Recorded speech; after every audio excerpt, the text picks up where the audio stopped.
National Weather Service in Nashville has issued a severe thunderstorm warning for central Lawrence County in Middle Tennessee, southern Giles County in Middle Tennessee, until 4 p.m. Central Daylight Time.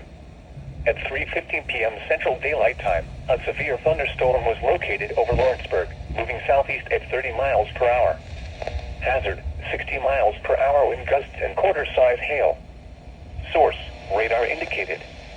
Impact, hail damage to vehicles is expected. Expect wind damage to roofs, siding, and trees. Locations impacted include Lawrenceburg, Pulaski, Loretto, Minor Hill, Eastridge, Good Spring, and Leoma. For your protection, move to an interior room on the lowest floor of a building.